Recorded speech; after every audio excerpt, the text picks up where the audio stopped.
Hello friends, स्वागत है आप सभी का हमारे यूट्यूब चैनल पर। दोस्तों, आज हम सब देखेंगे केमिस्ट्री का क्लास, जो कि पहला चैप्टर हम अभी पढ़ रहे हैं, टाइप्स ऑफ रिएक्शन, यानी कि अभिक्रियाओं के प्रकार। पिछले वीडियो में हमने अभिक्रिया के विषय में देखा था और इस वीडियो में हम सब रिएक्शन के काइंड्स देखेंगे। तो अगर एनसीईआरटी की दृष्टि से हम सब देखें तो कुल 5 प्रकार की रासायनिक अभिक्रियाएं हैं, यानी कि केमिकल रिएक्शंस हैं। There are 5 type of chemical reaction in base of NCERT. तो देखते हैं, पहला जो हमारा है वह है संयोजन अभिक्रिया। It is also called addition reaction. तो आपने देखा होगा कभी घर पर एक सुधार लेते हैं हम सब, घर पर आपने चावल बनाते हुए देखा होगा या कुछ और, तो उसमें देखते हैं आप सब से उसमें जो पदार्थ मिलाते हैं आप सब, शुरू में बहुत सारे पदार्थ रहते हैं और अंत में जब आपका खाना पककर तैयार हो जाता है तो उसमें केवल और केवल एक उत्पाद यानी कि एक प्रोडक्ट बनता है। जैसे चावल में हमने पानी मिलाया और सब कुछ मिलाया तो हमारा चावल तैयार हुआ। चावल में पानी मिलाया और चावल, दो चीज़ मिलाया, उसके बाद हमारा पका हुआ चावल तैयार हुआ। तो दोस्तों, इसमें हमारे जो रॉ मटेरियल यानी कि कच्चे पदार्थ जो थे उसमें दो थे। रसायन की भाषा में इन्हीं कच्चे पदार्थ को रिएक्टेंट कहते हैं, यानी कि अभिकारक। और जो पक कर तैयार हुआ हमारा चावल, उसको हम सब बोलते हैं प्रोडक्ट। रसायन की भाषा में अगर देखा जाए तो प्रोडक्ट कहलाता है। और गौर करने वाली चीज़ ये थी कि हमने पानी और चावल दोनों को मिलाया और कुकर में पकाया, हमारा पका चावल प्राप्त हुआ। पका चावल यानी कि यहाँ पर देखिए, जो अभिकारक है यानी कि रिएक्टेंट वो दो हैं, लेकिन उत्पाद जो प्राप्त हुआ वह केवल और केवल एक है, वन प्रोडक्ट। एंड अगर केमिस्ट्री के लैंग्वेज में देखा जाए तो this reaction is called addition reaction.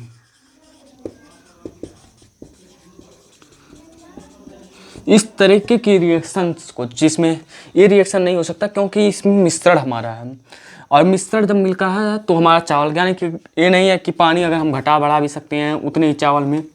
हमने 10 ग्राम 100 ग्राम चावल डाला, उसमें पानी हम चाहे 1 गिलास डालें चाहे आधा गिलास डालें, वो हमारी मर्जी के ऊपर रहता है। तो यहाँ पर हमारा जो रहता है ये अनुपात तो शुद्ध अनुपात नहीं होता, इसलिए कोई रिएक्शन नहीं है। लेकिन इस तरीके का इस बेसिक पर, यानी कि 2 या 2 से अधिक पदार्थ मिलते हैं और जब अभिक्रिया समाप्त होती है तो हमारा केवल और केवल एक चीज़ बनता है, एक ही प्रोडक्ट बनता है। तो यह जो अभिक्रिया होती है या जो रिएक्शन होती है, इसी रिएक्शन को हम सब कहते हैं संयोजन अभिक्रिया या एडिशन रिएक्शन। तो एग्जाम्पल देख देते हैं। पहले एक शुद्ध परिभाषा लिख लीजिए आप सब। वह रासायनिक अभिक्रिया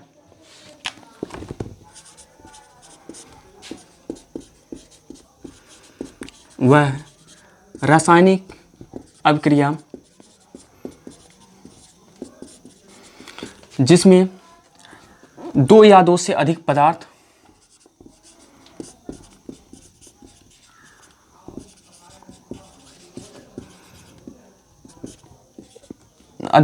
या तत्व आपस में क्रिया करके केवल और केवल एक उत्पाद का निर्माण करते हैं, वह अभिक्रिया जो हमारी रहती है वह एडिशन रिएक्शन या संयोजन अभिक्रिया कहलाती है। ये रिएक्शन है, और रिएक्शन में कुछ अभिक्रियाओं जैसे हमको उदाहरण देना रहता है तो उसके पॉइंट ऑफ व्यू से देखते हैं।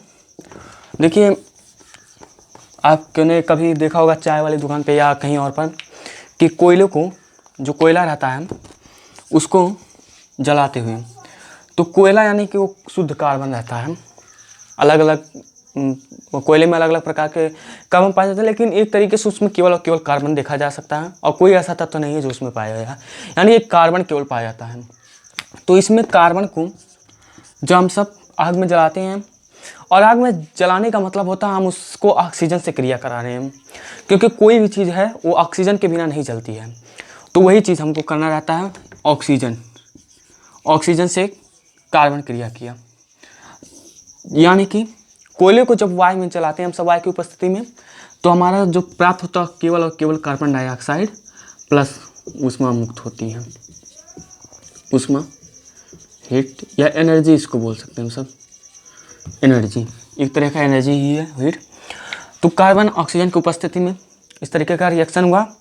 और दूसरा जो रिएक्शन हम सब देखते हैं, वो देखा होगा आपने सभी ने, अगर कभी दीवार पर चूना पोतते हुए किसी को, तो आप देखे होंगे उसमें सबसे पहले एक बाल्टी लिया जाता है, उसमें कुछ पानी डाल दिया जाता है, या पहले चूना डाला जाता है, जिसको हम सब बोलते हैं बिना बुझा हुआ चूना, कैल्शियम ऑक्साइड। इसको जब इसमें डाला जाता है तो इसमें जब पानी मिलाया जाता है तो एक अपक्रिया होती है, और वह अपक्रिया होती है, यही अपक्रिया होती है, ये ब्रैकेट है CaOH का होल ट्वाइस। यानी कि जब कार्बन कैल्शियम ऑक्साइड यानी कि बुझे चूने को, बिना बुझे हुए चूने को जब जल के साथ अपक्रिया करता है, यानी कि calcium oxide when reaction with water, then the product, our product is calcium hydroxide. यानी कि जब कैल्शियम ऑक्साइड जल से क्रिया करता है तो कैल्शियम हाइड्रोक्साइड बनाता है, और इसमें भी केवल और केवल एक ही प्रोडक्ट है। तो यह अपक्रिया जो होगी या रिएक्शन जो क्या होगी, it is called addition reaction या संयोजक अपक्रिया। अगला जो देखता जाए हम सब, तो अगला जो रिएक्शन देखा जाए तो उसमें NCERT के हिसाब से देखते हैं हम सब। NCERT में अगला जो रिएक्शन है वह है हाइड्रोजन जब ऑक्सीजन के साथ क्रिया करता है तो यह H2O बनाता है। और समीकरण को संतुलित कर देंगे हम सब। तो यहाँ पर भी देखिए जो रिएक्शंस हैं, प्रोडक्ट रिएक्टेंट है, यानी कि अभिकारक हम दो हैं, और जो उत्पाद हमारा बन रहा है वह only one, then it is also called addition reaction. यह अभिक्रिया भी एडिशन रिएक्शन ही कहलाएगी। तो अगली अभिक्रिया जो हमारी है वह है कि जब हमारा जो मीथेन होता है CH4, इसको मिटा दे रहा हूँ, लिख लीजिए आप सब। अगला जो रिएक्शन है वह एक मीथेन गैस होता है जिसे मार्स गैस भी कहा जाता है। दलदली स्थानों पर यह प्राप्त होता है। कहाँ पर? दलदली स्थानों, जहाँ पर सड़े गले पदार्थ होते हैं वहाँ से यह गैस निकलती है। और यह जब CH4 यानी कि मीथेन जब ऑक्सीजन से क्रिया करती है तो यह हमेशा CO2 प्लस H2O बनाती है। कार्बन एक है, ऑक्सीजन दो है, और यहाँ पर जो हाइड्रोजन है यहाँ पर 2 1 3 है, यानी कि ये अब क्रिया संतुलित नहीं है। तो देखिए ऑक्सीजन को संतुलित किया जाए, यहाँ पर 2 लगा दिया जाए तो यहाँ पर भी 2 हो जाएगा 4, और यहाँ पर 4 हाइड्रोजन है, 4 हाइड्रोजन, तो ये अब क्रिया संतुलित होती है। इसमें एक कार्बन है, ऑक्सीजन 4 है, देखिए 2 का इसमें गुणा होगा, यहाँ पर नीचे एक अणु अगर कुछ नहीं है तो एक अणु यानी कि है एक परमाणु, तो इसका जब गुणा हो जाता है तो ये 2 हो गया, यहाँ पर गुणा हो जाता है। तो ऑक्सीजन जो है 4 उपस्थित है, यहाँ पर कार्बन 1 उपस्थित है, हाइड्रोजन यहाँ पर 4 उपस्थित है, इधर भी 4 उपस्थित है। तो मीथेन जब ऑक्सीजन से क्रिया किया तो कार्बन डाइऑक्साइड और जल बनाया। यहाँ पर भी जो प्रोडक्ट हमारे हैं, यह जो प्रोडक्ट हुआ हमारा, यह सॉरी फ्रेंड्स ये थोड़ा गड़बड़ हो गया है, ये अपक्रिया नहीं चलेगी। तो ये जो 3 अपक्रियाएँ हमने पढ़ी दोस्तों पिछले, वो हमारी जो थी वह संयोजन अपक्रिया हमारा एडिशन रिएक्शन कहलाती हैं। अब आगे जो हम सब पढ़ेंगे वह रिएक्शन हमारा वियोजन अपक्रिया। वियोजन अपक्रिया और अपघटन अपक्रिया, 2 अपक्रियाएँ ऐसी अपक्रियाएँ जो लगभग समान ही हैं। यानी कि एक वियोजन अपक्रिया हमारी होती है, वियोजन अपक्रिया, और एक अपक्रिया जो हमारी होती है वह अपघटन अपक्रिया।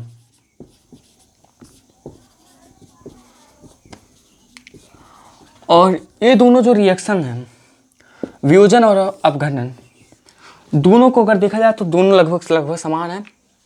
इसमें भी जो तत्व रहता है उससे पहले मैं एक उदाहरण बताता हूँ आप सभी को, लेकिन पहले देखिए एक बार इसको देखिएगा। इसमें जो अपक्रिया होती है, इसमें भी जो अपक्रिया होती है, दोनों में एक पदार्थ होता है, एक पदार्थ होता है, और उस पदार्थ जब अपक्रिया के समय केवल और केवल एक रहता है। जब अपक्रिया पूर्ण हो जाती है तो यह पदार्थ अपने अवयवों में टूट जाता है, चाहे वो 2 में टूटे, 3 में टूटे, 4 में भी टूट जाएगा, मतलब अपने सरल अवयवों में टूट जाता है, ये भी टूट जाता है सरल अवयवों में। अंतर क्या पड़ता है दोनों में? अंतर में ये होता है कि अगर यह वियोजन अपक्रिया में, जैसे हमने लिया चूना और चाक या खड़िया, उसको जब हम सब तवे पर गर्म करेंगे, उसको पीस लीजिए, और उसको जब गर्म करेंगे आप, तो इसका जो सूत्र होता है कैल्शियम कार्बोनेट, और जब इसको गर्म करेंगे पीसने के बाद, तो यह calcium oxide plus carbon dioxide 2 चीज़ बनाता है। तो इस अपक्रिया में जो देखेंगे, कैल्शियम कार्बोनेट एक ही तत्व है, एक पदार्थ है, यौगिक है। तो यह जब रिएक्शन कंप्लीट हुआ तो यह जो कैल्शियम कार्बोनेट था, यह कैल्शियम ऑक्साइड तथा कार्बन डाइऑक्साइड में टूट गया। किसमें? Calcium oxide plus carbon dioxide, इनमें टूट गया।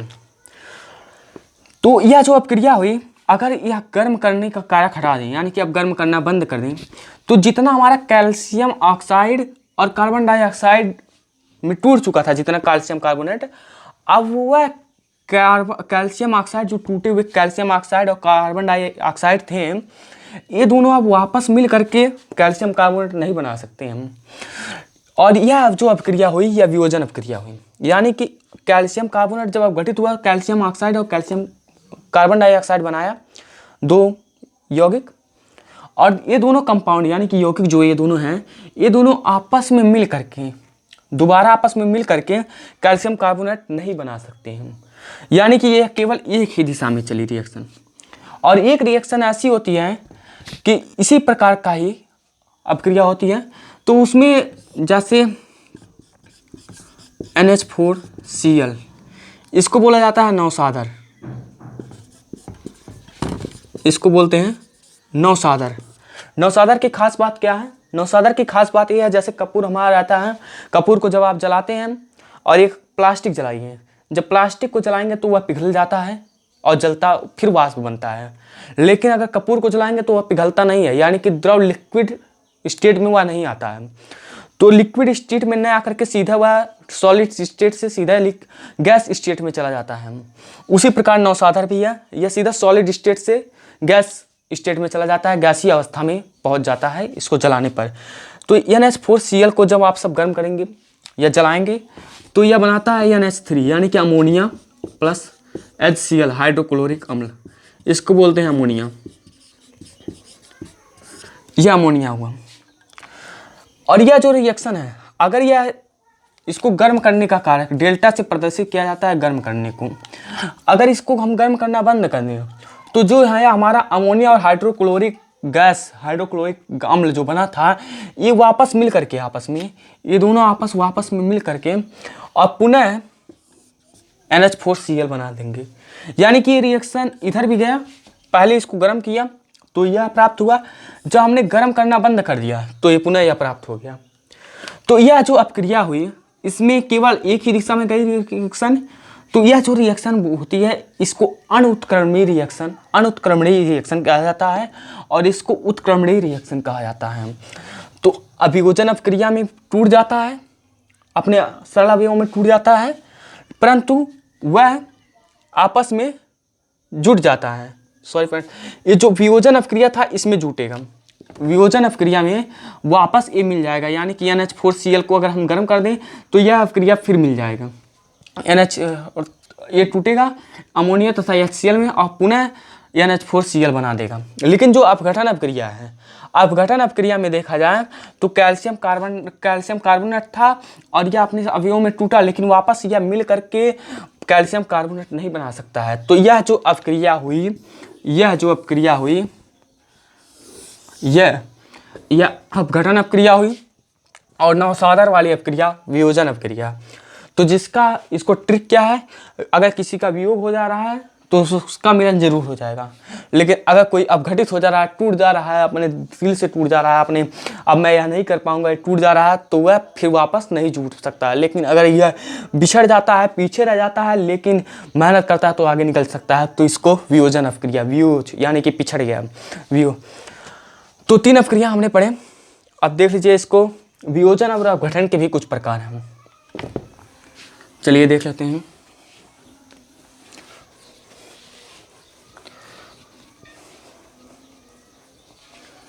दोस्तों एनसीईआरटी की दृष्टि से देखा जाए तो अपघटन और वियोजन अपक्रिया दोनों एक ही में दिया है, इसमें कोई अंतर नहीं है कि कौन वियोजन है कौन अपघटन है, इसमें नहीं दिया। लेकिन आप सभी के जनरल नॉलेज के लिए ये था कि दोनों में आगे आप सभी को अंतर पढ़ने को मिलेगा अगली कक्षाओं में, और आप अभी से जान जाएं तो बेटर रहेगा आपके लिए। पेपर में आप कोई भी लिखेंगे आपके लिए कोई दिक्कत नहीं है, अगर आप इस तरीके से करते हैं अपघटन और वियोजन में तोड़ते हैं हम तो अच्छा रहेगा, और वैसे भी कोई दिक्कत नहीं है क्योंकि हमारा जब सिलेबस में वही है तो कोई दिक्कत नहीं है। चलिए देखते हैं वियोजन अपक्रिया और अपघटन अपक्रिया दोनों अगर सम्मिलित रूप में रहें तो इनका प्रकार होता है, 2 प्रकार के हो सकते हैं, ऊष्मीय वियोजन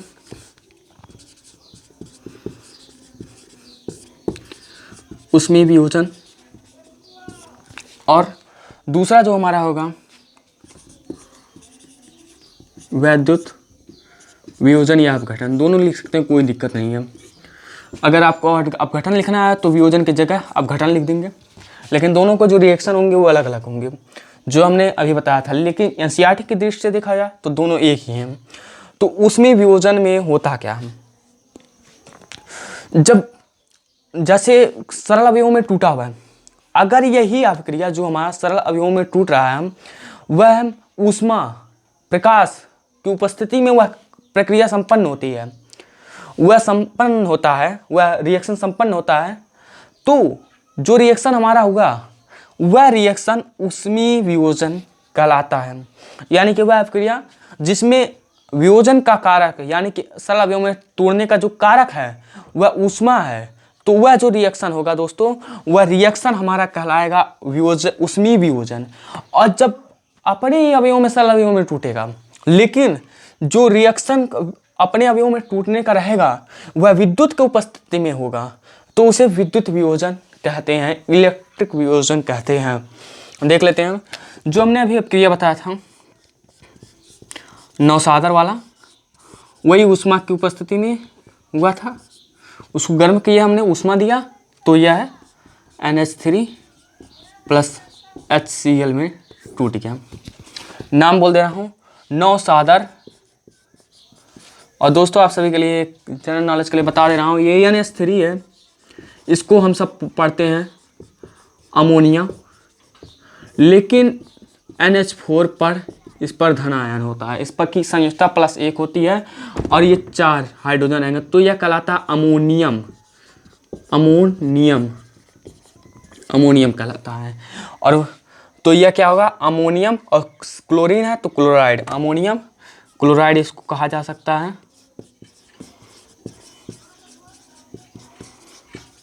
अमोनियम क्लोराइड, और यह क्या हमारा अमोनिया, और ये हाइड्रोक्लोरिक गैस यहाँ पर लिखेंगे क्योंकि यह गैस में अपघटित होता है।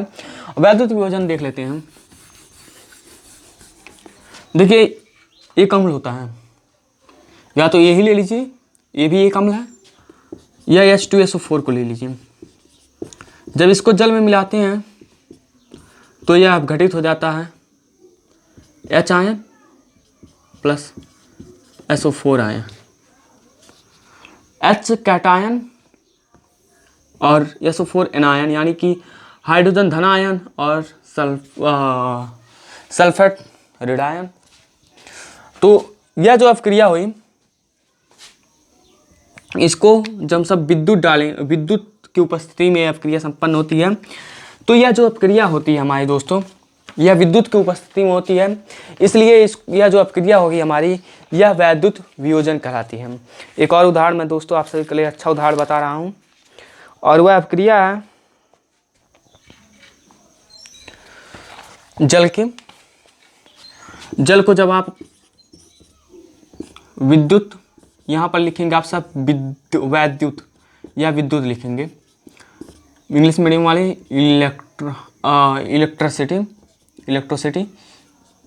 इलेक्ट्रोसिटी लिखेंगे। कोई दिक्कत नहीं है कि आप हिंदी इंग्लिश हिंदी में लिख रहे हैं, कोई दिक्कत नहीं है आप सभी के लिए, हिंदी मीडियम वालों के लिए जो यूपी बोर्ड के लिए तैयारी कर रहे हैं।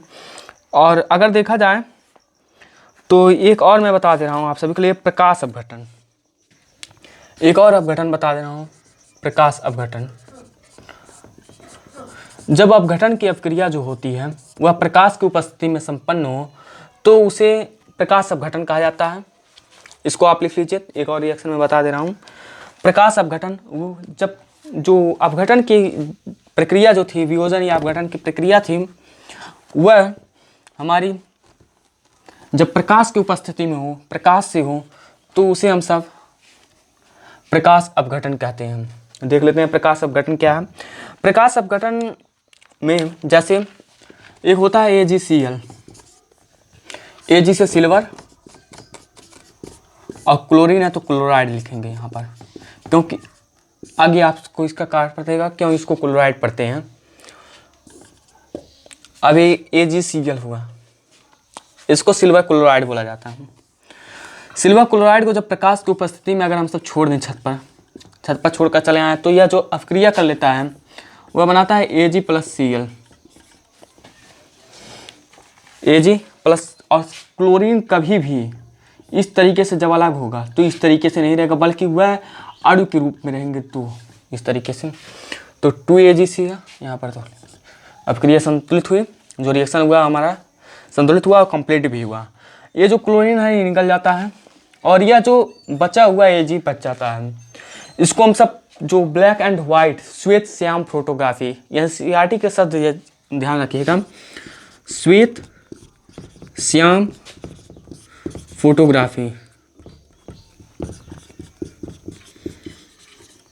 फोटोग्राफी यानी कि श्वेत श्याम फोटोग्राफी को हम सब बोलते हैं ब्लैक एंड वाइट फोटोग्राफी। तो इसमें जो ब्लैक एंड वाइट जो फिगर बनते हैं, हमारे इमेज जो बनती हैं, चित्र बनते हैं, वह इसी Ag के माध्यम से बनाया जाता है।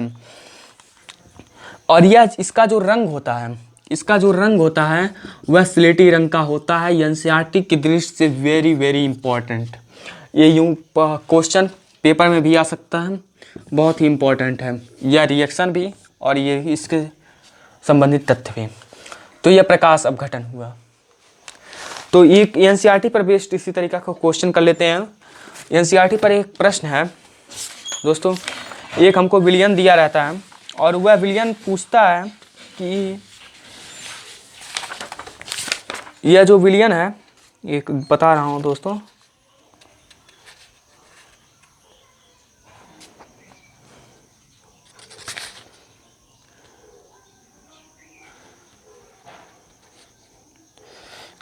उसको मैं अलग से करा दूंगा, अभी इसमें दिख नहीं रहा मुझको अभी जल्दी। तो उसमें जो होता है उसमें पूछता है, प्रश्न ये है कि एक पदार्थ है और उस पदार्थ को जो है उसको बाहर क्यों नहीं रखा जाए, उस पदार्थ को बाहर नहीं रखा जा सकता है। शीशे में, सफ़ेद शीशे में न बल्कि रंगीन शीशे में रखा गया है, इसका कारण क्या हो सकता है। इस तरीके का एक पदार्थ है, हाँ, सिल्वर क्लोराइड, यानी कि जो एक क्लोराइड था यही दिया है। सिल्वर क्लोराइड को गहरे रंग के बोतलों में क्यों रखा जाता है, NCERT का प्रश्न है। तो क्यों रखा जाता है, क्योंकि अगर प्रकाश की उपस्थिति से जो गहरे रंग के जो बोतल होते हैं वह सूर्य के प्रकाश को सोख लेते हैं पूरी तरीके से, अंदर नहीं जाने देते हैं, बाहर ही सूर्य का प्रकाश रह जाता है और अंदर न जाकर, अगर अंदर चला जाता है, अगर उसमें न रखा जाए तो प्रकाश की उपस्थिति के कारण यह AgCl2 में चला जाएगा, तो यह जो रिएक्शन हो जाएगी तो दिक्कत हो जाएगा, हमारा यह अपघटित हो जाएगा। और अगर हम सब गहरे रंग की बोतलों में रखते हैं तो सूर्य का प्रकाश अंदर नहीं पहुंच पाता है, जिसके कारण यह जो रिएक्शन होता है यह कंप्लीट नहीं हो पाता, यानी कि यह अपघटित नहीं हो पाता है। चलिए आगे हम सब पढ़ते हैं अगले रिएक्शन के विषय में। देखा जाए तो अगला जो रिएक्शन हमारा है दोस्तों, वियोजन अपक्रिया तक हमारा हो गया। अब जो हमारा रिएक्शन है विस्थापन या प्रतिस्थापन अपक्रिया, विस्थापन या प्रतिस्थापन अभिक्रिया।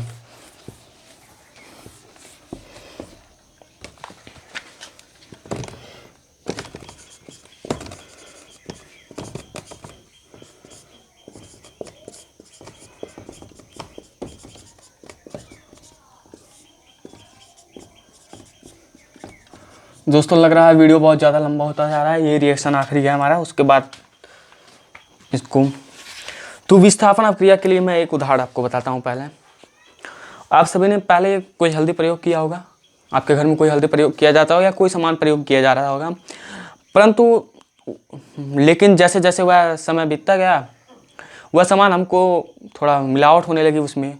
अब उस सामान को हमने किसी दूसरे ब्रांड के जो उसी वही चीज़ था, वही वस्तु जो थी, वही थिंग जो था, उसी को हमने दूसरे उसको हटा दिया और इस नए उसी ब्रांड उस दूसरे ब्रांड के उससे बेटर क्वालिटी का सामान हमने लगाया। तो यहाँ पर अगर देखने योग्य कोई बात है तो यह है कि पहले जो सामान प्रयोग करते थे वह था, मान लीजिए पहले हम सब किसी वाई ब्रांड का जो था वो हम सब टीवी देखते थे। अब उस टीवी को नए ब्रांड जेड ब्रांड के टीवी से तुलना किया गया तो जेड ब्रांड का टीवी अच्छा पाया गया और वाई ब्रांड का नहीं।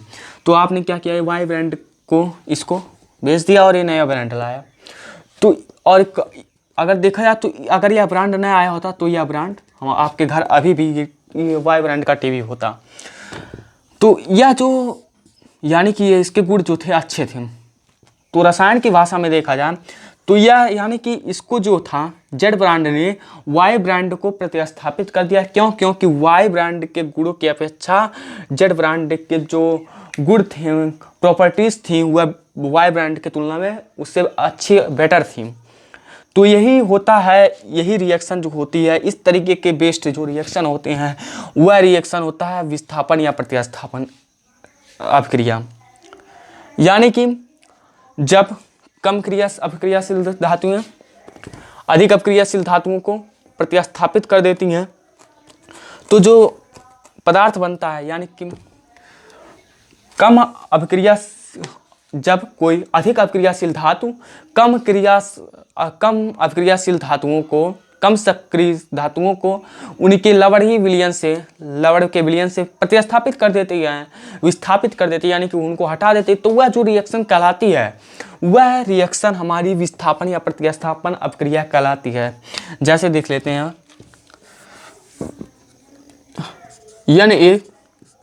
Na+CuSO4। अभी यहाँ पर आपको कोई दिक्कत नहीं है, बस आप रिएक्शन को देख लीजिए। आगे जब आप सब पढ़ेंगे तीसरा chapter metal and non metal, धातुएं और अधातुएं, तो वह जो चैप्टर है उसमें एक सक्रियता श्रेणी है, रिएक्टेंट श्रेणी है, उसमें सीरीज है एक। तो उस सीरीज को मैं 10-12 एलिमेंट्स हैं, उन एलिमेंट्स को याद करने के बाद इनको आपको कोई दिक्कत नहीं होगी इस रिएक्शन में, कोई भी नहीं। चलिए अब इसको देखिए, आप बस वैसे देख लीजिए, इस रिएक्शन के विषय में देख लीजिए, एक आध रिएक्शन याद कर लीजिए। वैसे अगर नहीं याद हो रहा तो अभी कोई दिक्कत नहीं है, जब आगे आप सब पढ़ेंगे तीसरा चैप्टर उसके बाद आपको ये एकदम समझ में आ जाएगा और दूसरा चैप्टर में आपको ज़्यादातर समझ में आने लगेगा। चलिए देखते Na+CuSO4 सोडियम, यानी सोडियम का प्रतीक Na है, सोडियम प्लस Cu कॉपर और SO4 जैसा कि मैंने बताया था मूलक वाले में सल्फेट।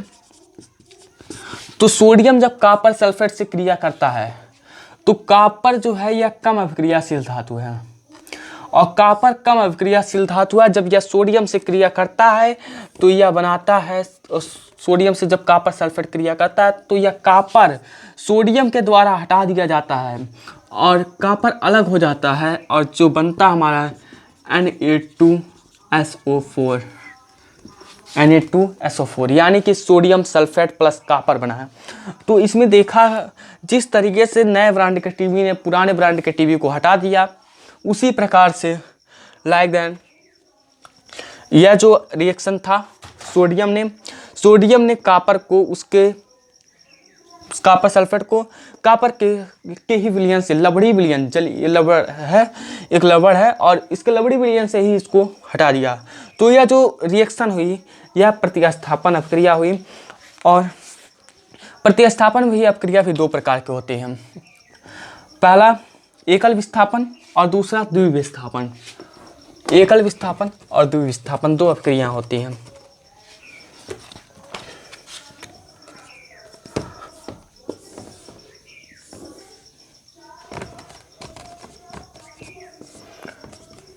एकल विस्थापन द्विविस्थापन, दोनों बहुत ही सिंपल चीज़ें हैं। अधिक सक्रिय धातु जब कम सक्रिय धातु को उनके लवण के विलयन से विस्थापित कर देती है तो यह अभिक्रिया एकल विस्थापन कहलाती है। और जिसमें यौगिक वह अभिक्रिया है जिसमें परस्पर यौगिकों के मूलक परस्पर बदल जाते हैं। यह जो अभिक्रिया हुई हमारे विस्थापन की यही अभिक्रिया हुई। लेकिन इसमें जो होता है द्विविस्थापन में जो विस्थापन की परिभाषा है सेम वही परिभाषा एकल विस्थापन का भी है, सिंगल विस्थापन। और जो द्विविस्थापन की अभिक्रिया है वो मैं बताता हूँ। जैसे H2SO4 है, एक मिनट रुकिए इसको, AgNO3 प्लस HCl है, यह जो अभिक्रिया है। तो इसमें क्या होता है, जब ये अभिक्रिया होती है तो Ag पर धन आयन, NO3 पर ऋण आयन प्लस, इसको आप इस तरीके से कर लीजिए,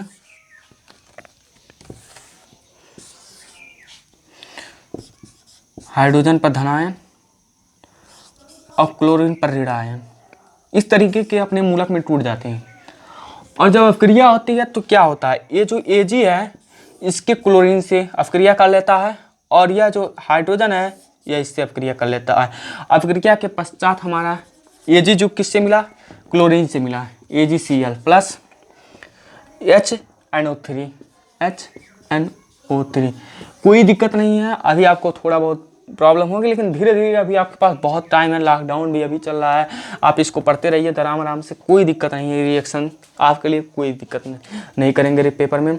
तो ये देखिए Ag हमारा थोड़ा क्लोरीन से क्रिया किया, AgCl बनाया, हाइड्रोजन इस वाले मूलक से क्रिया किया, इसके ऋण आयन से क्रिया किया, इसका धनायन और इसका धनायन इसके ऋण आयन से क्रिया किया और जो बना प्रोडक्ट हमारा हुआ है ये बना।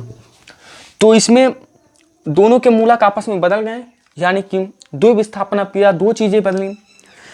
पहले यहाँ पर AgCl था, AgNO3 था पहले, और अब AgCl हो गया, क्लोरीन आ गया यहाँ पर, और यहाँ पर क्लोरीन था तो यहाँ पर नाइट्रेट मूलक चला गया, नाइट्रेट आयन चला गया।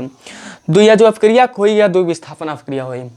आज का लेक्चर यहीं पर हम समाप्त करते हैं। अगला जो टॉपिक होगा वो हमारा जो ऊष्माक्षेपी, ऊष्माशोषी, उत्क्रमणीय, अनुत्क्रमणीय और रेडॉक्स अभिक्रिया, ये तीन अभिक्रियाओं के विषय में पढ़ेंगे। उसके बाद जो हमारा टॉपिक आएगा विकृत गंधकता, बहुत ही छोटा है, बहुत ही कम, आधे घंटे के वीडियो में ही अगला ये चैप्टर और आगे कंप्लीट हो जाएगा।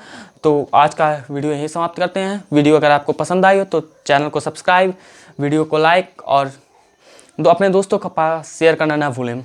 इसी के साथ थैंक्स फॉर वॉचिंग, फिर मिलेंगे अगले वीडियो में।